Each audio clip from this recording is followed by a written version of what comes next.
It's time for Breaking Chains with the P31 Ladies Night, where we will have open dialogue with our women on issues of personal, family, and more. It's Breaking Chains with the P31 Women on YAT Radio. Hey, everyone. This is Dr. Holden, your host for Breaking Chains Proverbs 31 Ladies Night. We have an awesome show planned on tonight, but I'd like to go over a few house rules. Is there any, when the callers come on the line, the producer will put you through. Please mute your phone. There will be a time where I come on and say, hey, if there's a caller on that has a comment or a question, then you can unmute your phone and proceed with your comment or question.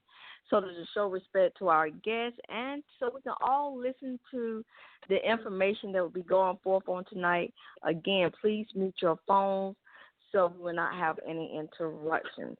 I tell you, I'm excited, and I don't know where the callers are calling from, but it has been HOT here in Atlanta. I say that Hot Atlanta, actually living up to its name. So let's get to my awesome guest for this evening.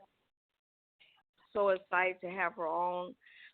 She's a beautiful lady, and I met her at I went to get my I think my daughter's having senior stuff. That whole senior thing going on at Thera High, and so she's a beautiful lady, and I just loved her story.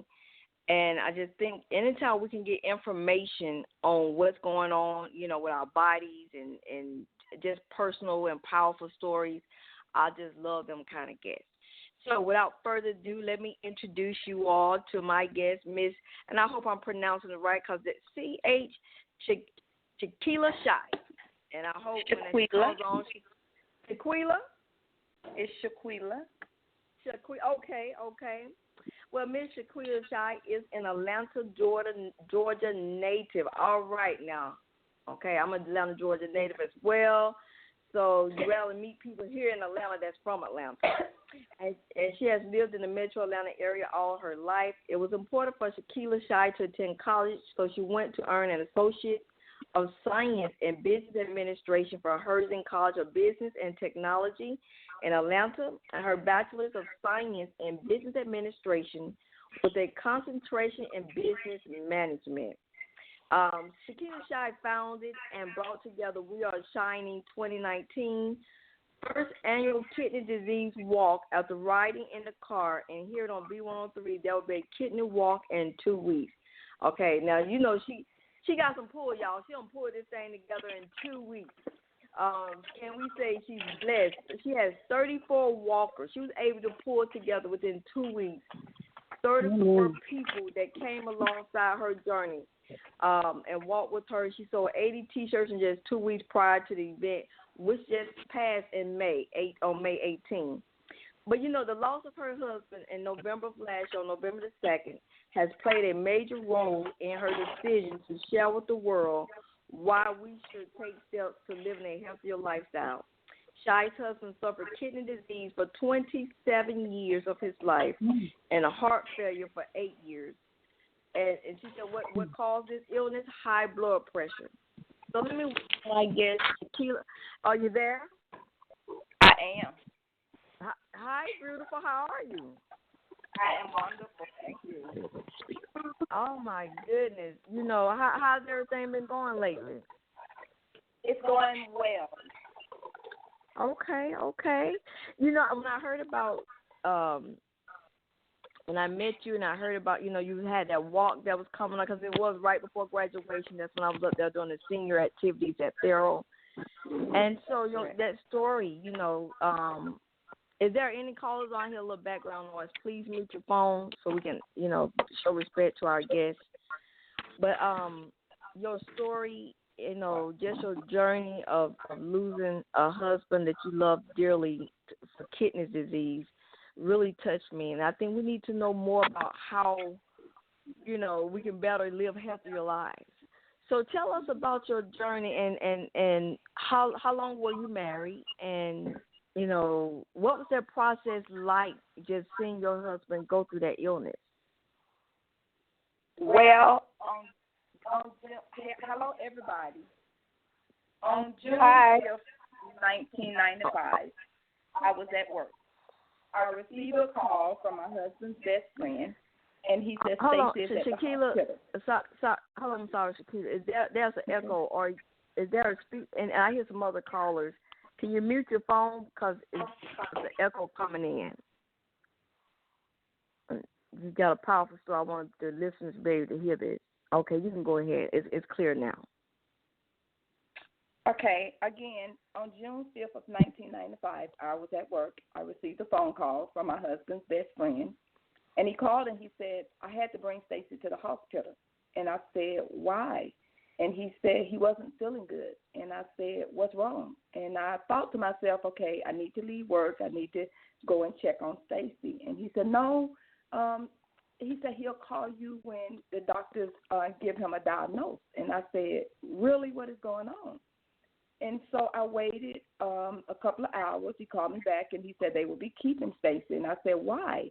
And he said, I don't know. And I felt in my spirit that he knew, but they just didn't want to tell me at that moment. Mm-hmm. So what I did was when I got off work, I went down to the hospital. They were still testing, and the doctors come in the room, and they said he had kidney failure. And at that moment, we were young, 27. We knew nothing about kidney failure at that time. Wow. And so we had to go to, many classes and find out, what was the reason for his kidney failure. And when the specialist came in, he said that Stacey had high blood pressure. Well, I want everybody to know that high blood pressure can be very silent. Stacey had been working, walking around, had no symptoms. And everything that they was telling him that was going on, he was like, I had no symptoms. I had no idea I had high blood pressure. Where high blood pressure is sometimes heredity. And it was heredity in his family. And so that was the cause of his kidney failure. So at that moment, we're going through the process, learning about kidney failure, learning what has to happen. And the most important thing is knowing that creatinine level. And so when we learned that it was so low that he had to have dialysis. We did not know what that was. And so we had to be taught everything about dialysis and, what we would have to do for Stacy to get better. And so they told us that, he would have to be on dialysis. So we went through those measures. And so in 1997, he was I'm sorry, in Shaki. need for a kidney. Please, callers, mute your phones. We love that you called in, but let's show respect to the guests. Please, I can hear background noise, people talking. Okay, sorry about that. I really, want the guests to be really able to share their story, so go ahead. Okay, so in 1990, so we did dialysis from 1995 to 97, and then that's when we discovered that his sister, at the end of 96, we discovered his sister was a match. And so we had to wait because although a person is a match, everything has to be like in good condition. And so they have to do certain things. So it took about 90 days, and he had the surgery April 16, 1997. He received a kidney from his sister. And they'll tell you at that moment that the kidney can reject, but it'll last between 3 to 10 years. So we was hopeful that, we would be successful, and we were. And so from April 1997 to March of 2008, when his body began to start feeling the way he remembered in June of 1995, we suspect that the kidney may be going bad, but we didn't know. We suspect that it may be rejecting the body because that's what it does. And so in March 2008, they told us that the kidney was like 33%, and we was like, wow.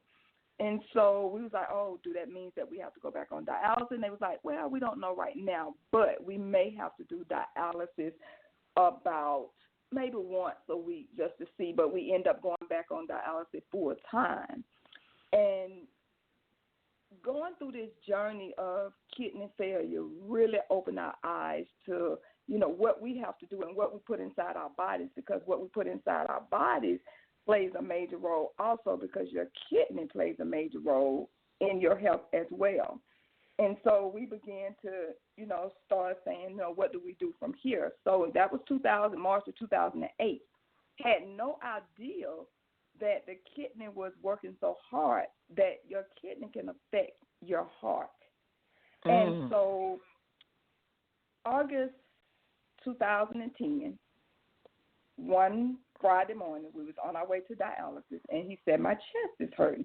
He said, but it don't feel bad. It just feel like we just had 8 pork chops. So we thought that he had gas. We thought maybe he had gas in his chest or something like that.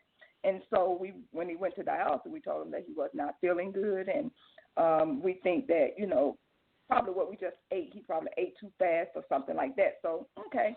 So all day that Friday, that was August 8th, all day that Friday, he said, okay, it still feels kind of bad, but I think it may loosen up a little bit. So all day Friday, all day Saturday, he hurt. And finally, about 1 o'clock that morning, August 10th, he said, I can't take this anymore. My chest is hurting. Well, my husband had a massive heart attack. Wow. And if you know anything about kidney failure, it does affect the heart. And so when we got to the hospital, I drove him. He did not want to go in the ambulance. I drove him. Immediately when we got in the emergency room, the guy took him straight to triage because we told him that his chest was hurting. And when they realized that you're a dialysis patient, there's a little more go into it. And so the papers start rolling out the machine, and all of a sudden he said, I got to take Stacy. I got to take Stacy. And I said, where are we going? He said, we're going around to the other room. But when I arrived around to the other room, it was like 10 to 20 doctors, nurses. And I was like, what is going on? And they said, someone talked to the wife, let her know what's going on, but we have to roll to emergency room right now. We have to go to the operating room right now. He was having a massive heart attack with 5 arteries blocked. 5. Oh, my goodness. Oh. Yes. But behind all of that Stacey went through, kidney failure 1995, 1997 receiving the kidney, 2008 the kidney rejecting the body, 2010 heart attack. I can truly say God was good to him because he went through a lot. He went through a lot, and to come through this heart attack with 5 arteries blocked, and then to receive like 3 stents in his heart. But then when we got the stent August 2010 during the procedure of the operation. But when we went back to the doctor in April, it showed that the stents wasn't really protecting the heart. So we learned that we had to get a pacemaker. And so we received a pacemaker July 27, 2011. And during the year of 2010 and 2011, my husband was hospitalized 18 times. Oh, my goodness. 18 times. Kidney failure is no game.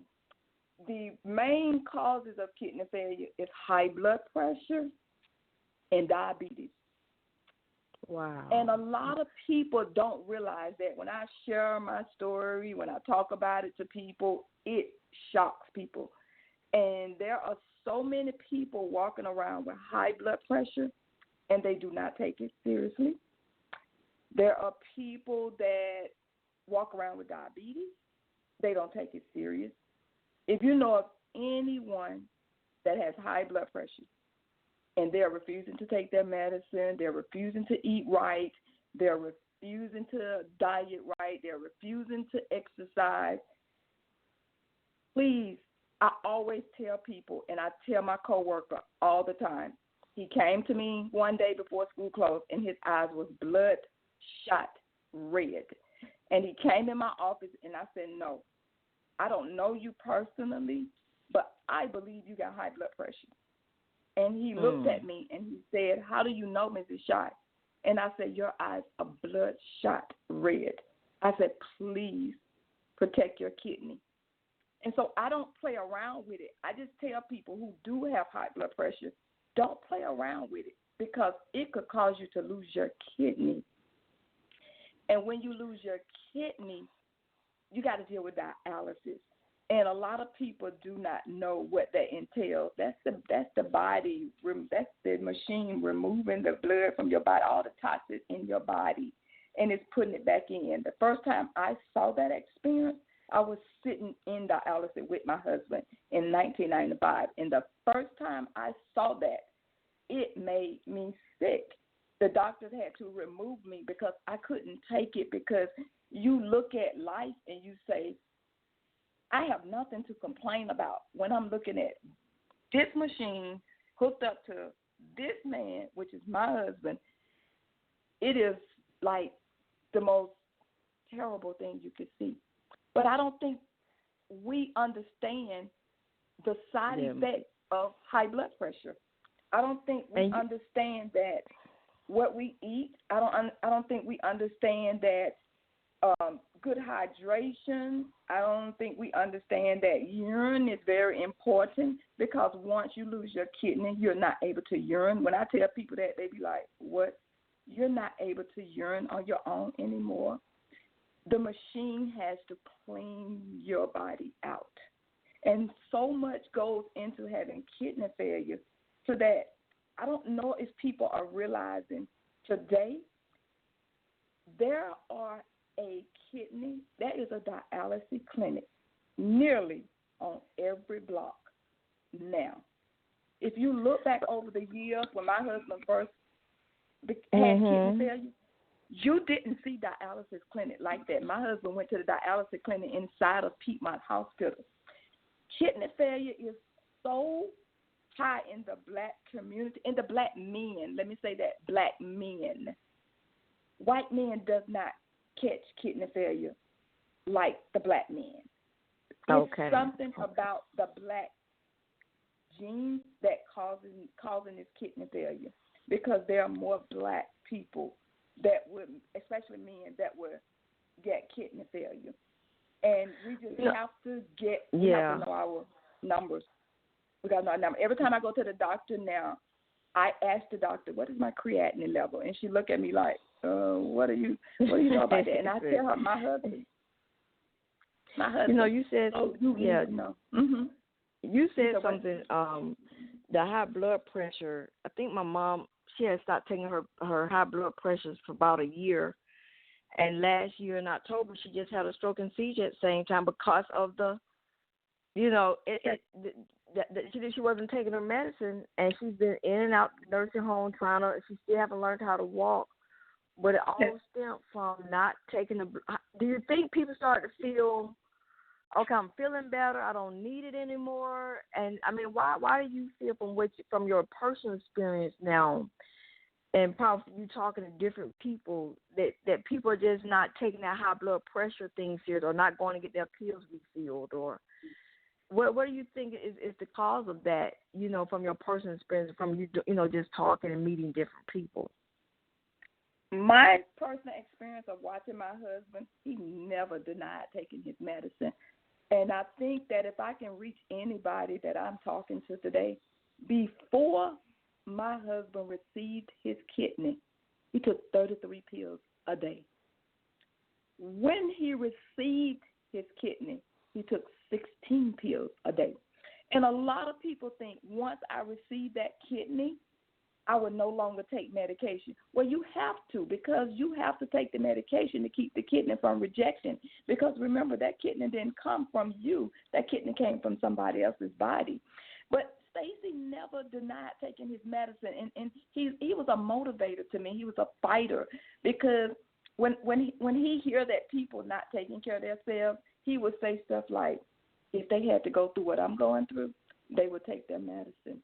He said, I was a young boy, 27, and so I never saw him not wanting to take his medicine. I just recently saw that he didn't want to take his medicine. It scared me a little bit, because he would say, I'm tired, but I just think that some people give up quicker than others. But if I can help anybody on this phone, I want you to know that my husband lived to be with his wife. And because he lived, I think that loving him the way I did allowed him to live longer. I just don't believe. Okay. Mm-hmm. Don't believe. I think that people give up because they don't have that love around them. I think that some people just feel like, well, I'm sick, I'm just going to give up. But he always reminded me, I will never give up on you. and I would definitely not give out on you. Only way I will leave if God is ready for me. So he motivated me. He never not wanted to take his medicine. So when people not want to take their medicine, it's hard. No, like in the beginning when you was talking about, so he did not know he had high blood pressure, or he did not know. He did not know it. So a person, so there's a silent. What did you learn from that experience? That a person. Hold on, Shai. Okay. Miss Shai, hold on. Let me ask the question fully so you'll see where I'm going. A lot of people, may not know they have high blood pressure. Are there signs from your experience now, looking back, that you can see maybe something was wrong? Did he complain of headaches? Was he lightheaded? Were there signs that you can share with people so they can go and get checked out? And I'm glad you asked that, because I want everybody to know that it wasn't a headache of anything. My husband went to the restroom, and he saw blood in his urine. And he did not know what that meant. He just said, I think I see blood in my urine. Blood in the urine is serious. That showed a sign of kidney failure. Then I guess when they checked his blood pressure, at the hospital, they realized he had high blood pressure, because he was not diagnosed with high blood pressure before he was diagnosed with kidney failure. And so they said it was hypertension, but he just didn't have those. He didn't realize the symptoms. And he say to this day, he think that maybe he was young and didn't realize it. He said every now and then I would have a headache, but I didn't think it was that serious. So he did have a headache, but he didn't think it was that serious.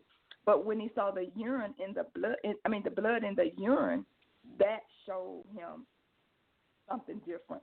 It scared him. He didn't know what it was. And so that was the main reason that his best friend took him to the hospital, is because of blood in the urine. But at that time, they realized he had high blood pressure as well. Okay, and and I know you stated that. So you first, there's a couple of things. Wow, you said a lot of good information. So I know you said that it's a process. Although somebody can be a match, but that it's a process to weed out other factors. So you know, okay. Yes, Stacey's sister had just had a baby, so we had to wait till her body healed. And so you just want the person that gives you the kidney, you want that person to be healthy. So she had her baby, and so we had to wait on that.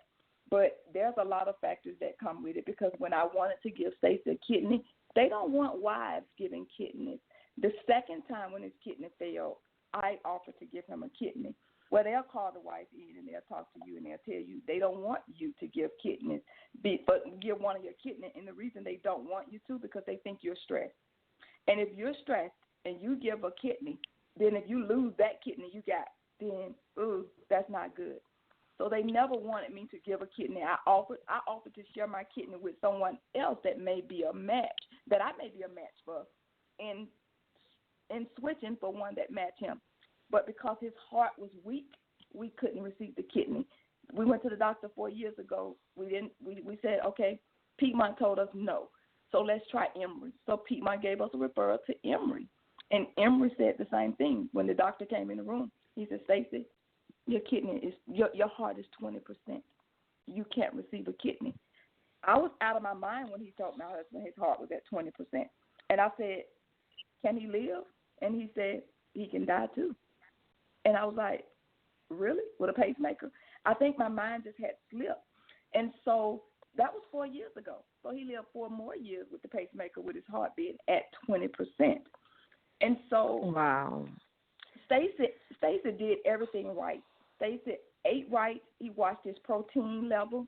He watched his creatinine. He did everything right. And I think that's why he lived 27 years. But I was talking to one of the nurses just the other day before I did this interview, and I said, what do you think allowed Stacey to live so long? She said Stacey was one of our best patients. She said Stacey took care of herself. My husband didn't smoke. He didn't drink. And so all of these things is what people with kidney failure, they consume in their bodies, because they feel like, okay, I'm sick anyway. But Stacy didn't do that because Stacy wanted to live. And he didn't consume anything in his body that was unhealthy. And so for him doing the right thing, I did the right thing. I recently, after losing my husband, became a vegetarian. Okay. Only because I have just read up so much and researched so much, and I want to live, and I want my kidneys to be able to flush the way they should flush. And so I decided to become a vegetarian just to help myself and not want to feed anybody any information, and I'm not doing right myself. And so I just tell people, when you've been through what I've been through, and you have experienced what I have experienced gout with my husband, because all of this stuff causes other side effects. I have experienced gout with my husband. I have experienced times where that I had to shower my husband. I had to do so much. I had to treat him like he was my child sometimes. And I always looked at him and I always said, what makes you want to live? He said, my wife. He said, my wife. He said, I pray every day that God don't take me away from you. And I never neglected Stacy. I always was right. And if I can help any spouse on this phone, stick by your spouse, because you don't know. And that's something important you just said. I read an article the other day, and it said that, men are more likely to leave a spouse who's sick than a wife is. So what was that like? I mean, going from, being a caretaker, now you went from, having a spouse that was functional, where they could take care of themselves, to now you're like the caretaker now. How was that experience on you emotionally and mentally? If I could tell you all the truth, I loved him more the way he were when he was sick, because I began to appreciate life more, see life better, and look at it in a different perspective. And while Stacy was sick, I always said, baby, God said it would be sickness and health. He said all of these things shall pass. And he used to always say, you don't have to stick in here. You can walk away if you want to. My husband told me this in 1995. He said, I think at this moment you have the opportunity, and I'll always be your friend. He said, you can walk away. I said, I can't. Did y'all have any kids together? Yeah, we have three. I have three. My husband has two. And we have 5 kids total. Yes. And we had a beautiful blended family.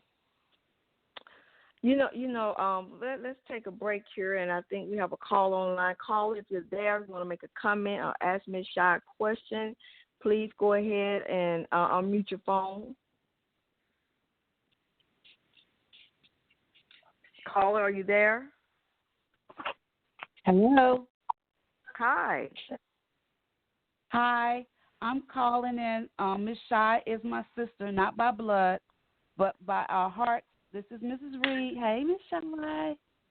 Hey, Mrs. Reed. How you doing? Fine, sister. I'm so proud of you. You are a light to so many people, and God chose you for a reason. And I want you to continue your fight for Stacy, my brother, and for those kids. And always remember that what you say means a lot. I'm sitting here learning stuff, and I thought I knew a lot, and I'm learning a lot more. So thank you, sister, for all that you've done for your family and for others. Continue this fight and let us know that this is what God chose you to do. I love you. Oh, thank you. I love you too. Wow, awesome. And, and that's what's the purpose I just kind of let you talk. I think sometimes we need to, you got certain interviews, you go back and forth, you got different questions, and well, I think you just need to actually hear, like you said, I've learned things, and, if you're not, and I'm big on, if I'm not feeling better in 2 or 3, I'm at the emergency room. My family always say, "Good, you'll go to the doctor over anything." Your body to me will warn you when something is not right. It's going to let you know one way if something, and I think even on the back of the Tylenol and ibuprofen bottles, it tells you in 3 days, if you're still having this pain, you need to go and get seen. So our bodies and your story, because, to be with someone, we're going to talk in a few minutes, but just about being, a widow and your journey now of this walk. So let's go ahead and dive into, how have you been just the last 7 months? Stacey only been past, 7 months now. So how has this journey, this new life of being with someone, practically, 27, 30 years, how's this second phase now? Has it given you new life? Has it given you new purpose? I see you just did this walk, which will lead into that question there. But tell us about this losing a spouse, and for some people who feel like, man, I lost a spouse, that's my best friend, and, I'm in this new place. So give some comfort to maybe someone who's lost a spouse and they don't know where to start over. If I can be honest to you all, I'm still lost. Yeah. It's hard. It's very hard. I trust God. But what keeps me going is knowing that Mr. Shy was tired of that pain. At the very end, he was tired of that pain. And life has been different for me. I look at life differently. I think sometimes, how do you be with someone for so many years and all of a sudden they're not there anymore? I don't know this thing about new normal. My mother-in-law said, it's a new normal. And I said, what does that mean? And she said, you want to make decisions with him, but you got to make them without him. And so it's hard, you all, because every month I have always did a budget. But when I do the budget, I always did it with Stacey. Me and Stacey are very close. Like, I'm not hiding anything from my husband. He's not hiding anything from me. That didn't just happen when he got sick. It was like that before he got sick. And we kept that journey going. And so to have to start this new normal where you're making decisions by yourself, you're in your bedroom by yourself, you don't get that phone call at work 5-6 times a day, how my baby doing. The hardest thing for me is when I return back to work and I know I wasn't getting that phone call at 4 o'clock. You out that door? Yeah. So the things that, and Mr. Shy, if anybody know him, he was a man. And I tell my mother-in-law all the time, thank you for raising a man for a woman. And you did good. And I recently spoke to her, and she said, he were a good man. He were. And what keeps me going is just knowing that the struggle that he had to deal with for 27 years, I would be quite selfish to ask God to keep him here. And when that time came, it was hard for me to accept. And I told God just yesterday, I would never question it, but I miss him. And I know that I'm human because I cry a lot. I cry in my bedroom a lot. I get away from my family and I cry. But I tell Stacey all the time, I miss you. And as long as I know he's watching over me, I'm going to be okay. But I can tell you this, there will never be another Mr. Shy. And I think my journey of going through this with Stacey, that was my test. And now I have a testimony. And I thank God that he allowed me to run that race with Stacy, because we look at life and we look at the material things, and let me tell you all, I changed the way I think when I got married. I was terrible, OCD, but I had to learn to accept my husband as my husband. And when he got sick, I had to make some adjustments in my life because my husband did dialysis from home. So therefore, I had to get out of myself and understand that my better half needed the bedroom more than I did. So I sacrificed, and I used the bathroom downstairs, and I allowed my husband to be able to use the bathroom in the bedroom. And I can tell you all that I was so selfless. I was a good wife. Because I didn't care about the things anymore. I cared about the man that was sick. So the man that was sick had the wife that said, we can remove this from the bed. If it has to look like a hospital room for 8 years, that's fine, as long as you're living. So when we got people around us that's sick, we got to accommodate. We got to come up out of ourselves, and we got to accommodate the person that's going through.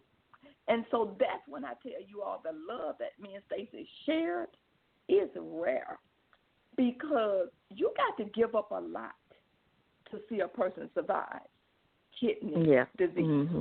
And I gave up a lot. And I didn't care. We didn't travel anymore. We didn't go places like we wanted to. And I never felt bad when I saw someone going somewhere, because I wanted to be here with my husband. I lost a lot along the way. Me and my husband both, we couldn't go places when our best friends went. But we never sat down and talked about, we wish we could be there. We always said this to Chef had. And we just looked at the brighter side of life together. We looked at the brighter side of life together. And I could tell you this, God kept us.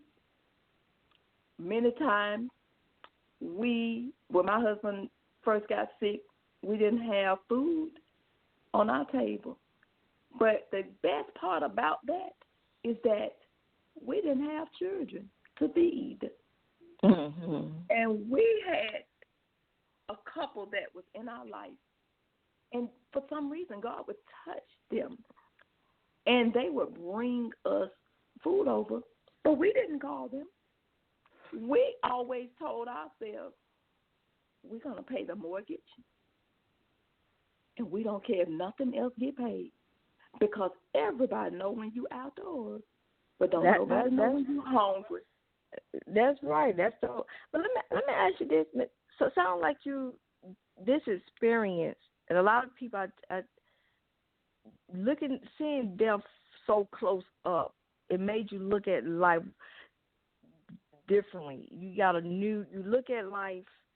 Just share one or two things that you learned, or just about how precious life is.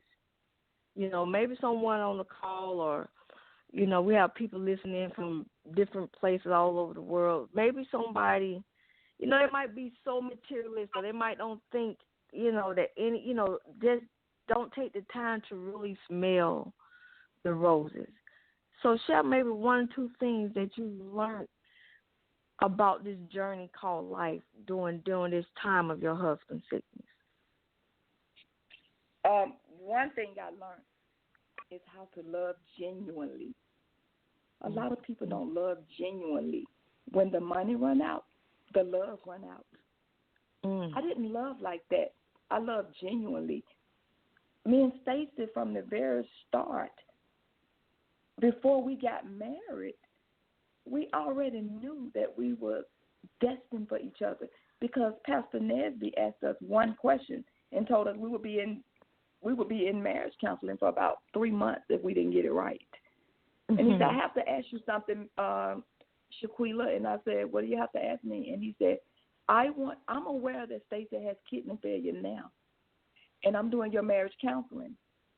And he said, what if Stacey falls sick? What would you do? I said, I'd be right there. And so I just learned that people have to understand that when you're in a relationship, you have to value it.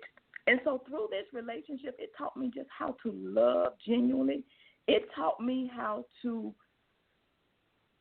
say no to things that's not important. It taught me how to sacrifice, and that I did. I drove the same car for 17 years. This woman drove the same car for 17 years. Sacrifice. I sacrificed because what that would have did to my husband to tell him, I need a new car. Well, Mr. Shaw don't work. Mr. Shaw is a kidney failure patient. He doesn't work. So I did not put pressure on my husband because I wanted things. I sacrificed. And I said, I'm going to drive this car till the wheels fall off or the rod fall out the motor. And I told my husband that. And the rod did fall out the motor 17 years later. So I think you got to learn how to sacrifice. I think you can't walk away when you see that it's not like it used to be. Because it don't necessarily have to be illness involved. It could be something else involved. But you got to know how to stay. And I think that me in this relationship and going through what I went through, it taught me how to sacrifice. It taught me how to give up on things that really not important. Because I felt Stacey's life was more important. Stacey's life was more important than me pressuring him about, I need to go out of town because my girlfriend's out of town. That wasn't important. And many times I looked at Stacey while he was sick, and I said, had you not been the wife that you were, he probably would have passed a long time ago. And he said that to me. He said, I believe if I was in another relationship, I probably would be gone by now because she probably would use and abuse me. He said, but you are different. And so I just say, whatever you go through should teach you something. And it taught me a whole lot. Sacrifice and accommodating others. Sacrifice and accommodating others. Wow. You know, and you didn't make him feel like a burden. You know, he was not a burden. Yeah, in relationship, you said something so key, especially now. Nobody that love you're talking about. You always tell when I joke with friends or my kids that in their late 20s, mid. I say, 20, 30 years ago, love relationship was really about giving somebody and loving. Now it's all about what can you do for it. It's not about covenant anymore. It's about, contract. What can you do for me? So for not making him feel like he was a burden, because he would have read your body language. He would have read your facial expressions. He would have picked up on all of that. And so before we end, let me see if there's another caller. Is there a caller on the line that wants to make a comment or ask a question? Caller, are you there? Okay, I've got to see that probably. Make sure before we end. So tell us about this walk, this kidney walk, and how were you able to, you're just a beautiful person inside and out, so, but how did you get 34 people? It's hard to get, 2 people to come to something, but how did you just, were these family and friends, co-workers, and just tell us what this walk meant to you, because I think it was the first walk that you've done, and tell us a little bit about your organization, and before we end the interview. Well, I was riding in my car one Saturday, and I forgot where I was coming from. I believe it was the salon, and I forgot where I was coming from, though. And I was listening at B103, and I heard them say there were a kidney walk in Atlanta, and I said, wow. And so when they gave out the information, I said, wow, it has to be too late because now the young lady said May 18th. And I'm saying to myself, I got 2 weeks to get this done if I'm allowed to get it done. So what I did was I went on the website and I interacted with a young lady through email, and she was saying, and I told her my story, and she was saying, yeah, you could do it. She said it's not too late. And so what I did was I created a letter, and I began to start sending out information to family and friends, and I told them what I was doing. I told them why I was doing it. And I think sometimes you just got to explain why you're doing stuff, your purpose. And then I think it's because a lot of people know me. They know my journey with Stacy. I think that for people to buy into what you're doing, and I tell people has to buy into your brand. And when people believe in your brand, then they will support you. And I think because people bought into the brand of what I was doing, I think they said, okay, we're going to do this. I did not have any problems. You know, some people had to work, and I understood that because it was 2 weeks out. Then I said, you know what? I told my son, I said, can you create a T-shirt for me? Can you get me something going? And he said, yeah, Mom, we'll get that going. And I talked to one of my colleagues, and he said, you know, I can help you get some T-shirts. I said, really? I ain't got the 2 weeks. And so he said, let's see what we can do. And I talked to the young man, and when I talked to the young man, he was my former boss. I used to work for him and did not know that this the person that he was introducing me to. And so I told him what I was doing, and while I was talking to him, he said, Shy, you are helping me out so much. He said, I have high blood pressure. Can you talk to me?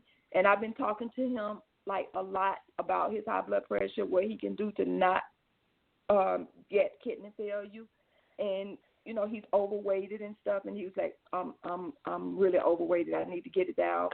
So I just began to just start talking to people, and people began to start buying into it. And I said, okay, if I can't get everybody to walk, then I could get them to support him, because if they wear the T-shirt, someone's going to see it, and they're going to ask about it. So my focus was to get the brand out there and to get the business out there and get people to notice it. And so people were emailing me, and it was like, I'm a walk, and I was like, wow. And I wasn't expecting to have that many. I was like, wow, this is great. But somebody said to me, they said, Shy, it shows the type of person you are. And people saw your walk. They saw your walk, and they wanted to be a part of it. And his family came out in numbers. Oh, wow. They are a loving family anyway, but they came out in numbers. My family, my friends. It was amazing. And I have had so many people to tell me they are going to support me next year. It is going to be amazing. My boss said, we're going to make this thing big next year. And you are awesome, and we're so proud of you. And I'm just shocked 7 months later, here I am doing what I do. But I can tell you, I began to smile when I did the first kidney walk. I began to smile. Wow. So Ms. Shy, tell the listeners, if they wanted to donate about your organization. Do you have a website, or how can they come? You know, do you have a social media presence or a website? Something they can go and check you out and see how can they get involved, or they can donate. Because I see, and I read you're going to start a foundation or scholarship for next year for a high school student that's graduating. Okay. So just go ahead and take a couple of minutes just to give out how can they get in contact with you. If you have any social media outlets that they can follow you on, and a little bit about that scholarship that you put in place now.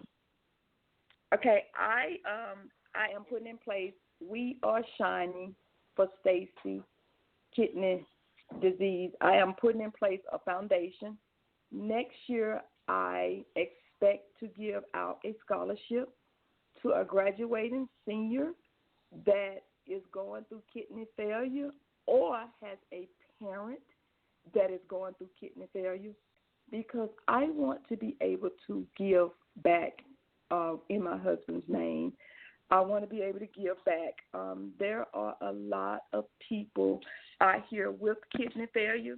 The dialysis clinic where my husband did his dialysis, where he dialyzed at, I will be going to that clinic as well, and I will be giving back at that clinic. I will be giving, when on holidays, they give out like boxes of things to the patients. Sometimes my husband would come home with little trinket gifts, and I want to give back in my husband's name to the patients at the dialysis clinic.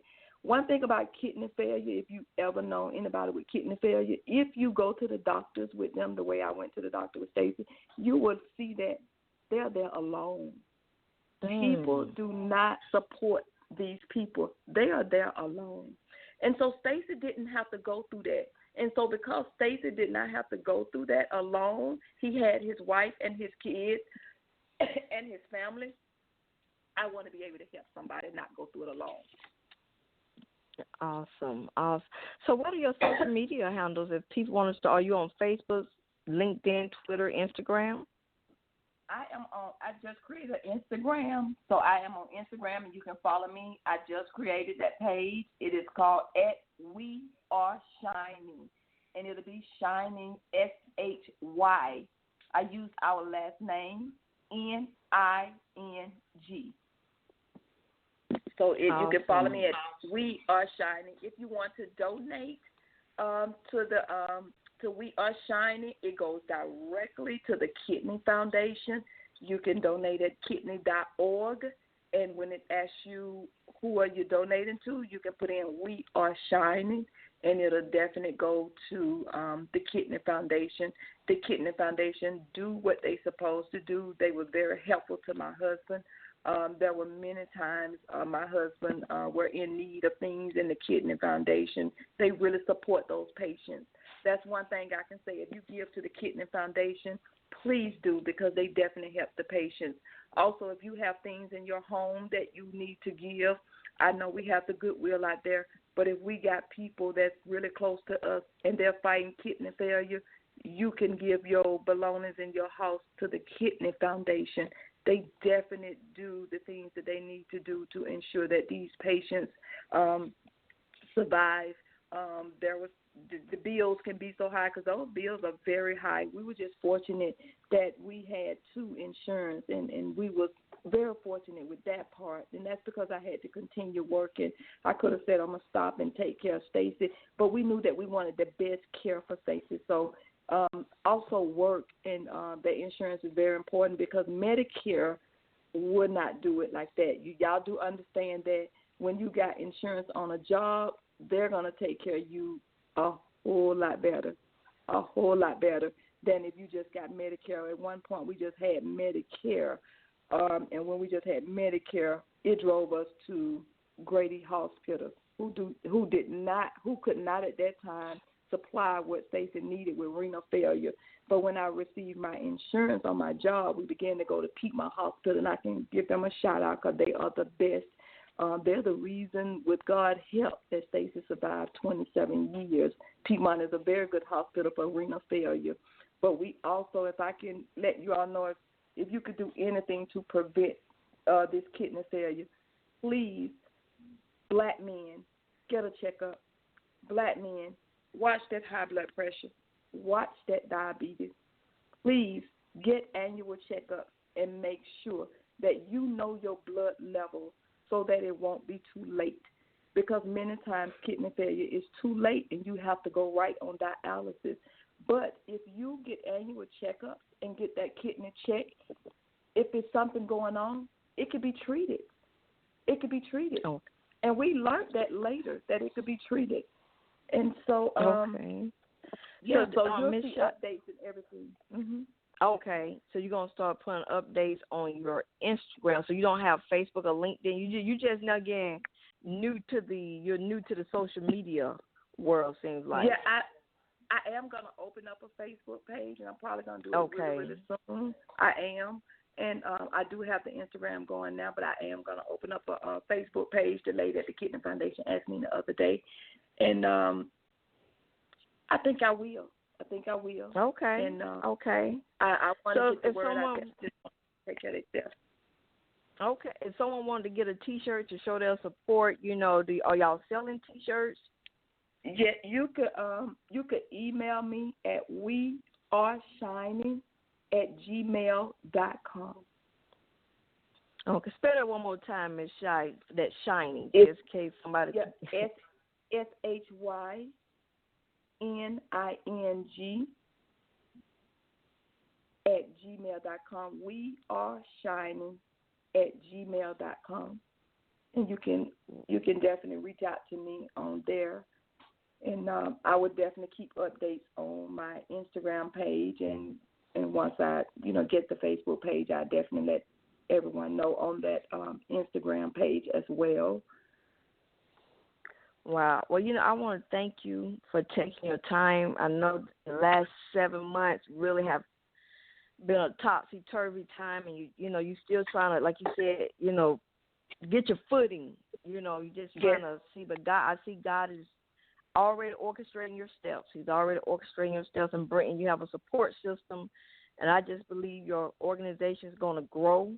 I just feel that my spirit is going to grow, and you're going to touch so many lives with your story and with the awareness that you bring to kidney failure and high blood pressure. So I just want to thank you again, Miss Shy, for taking your time out, coming on Breaking Chains, Proverbs 31 Ladies Night. And again, thank you. And thank you to the caller that called in just to show love, let them know, hey, I'm here, I'm listening. And that's what it's about, people. Ms. Shy said something very important. It's easy to be with someone when the chips are going well, but what happens when life happens? That family member who you care about, that spouse or that loved one lose a job or get ill or some tragic accident happen. Is our love strong enough to stand by, or only is it strong enough to stand by in times of comfort and when everything is going right? So I just definitely love that you was a guest on Breaking Chains, Proverbs 31 Ladies Night. You definitely, your story, you shared so much information in your story. And so I want to thank you. And, listeners, tune in on June 19th. I'm thinking, okay, my birthday next Saturday. Okay, June 19th, we're going to take an intermission next week, just to kind of get myself situated after graduation, prom. I'm like, oh my goodness. And thank you again. Tune in next week, June 19th at 8 o'clock, Proverbs 31, Breaking Chains, Proverbs 31 Ladies Night. Hey, I got another awesome guest that will be sharing some good, oh my goodness, motivation, inspiration. And so again, this is Dr. Holden. I love you all. Please listen to your bodies. Your body will give you warning signals to let you know, hey, you don't look too much or something's not right. Go get checked out. I love you all. Peace and blessings. See you again on Breaking Chains, Proverbs 31 Ladies Night. I want to give my shout-out to my sponsor, Swagger Magazine, for their support of my broadcast. And again, please listen to your bodies and get checked out. Thank you. See you next time. Thank you. Thank you, everybody.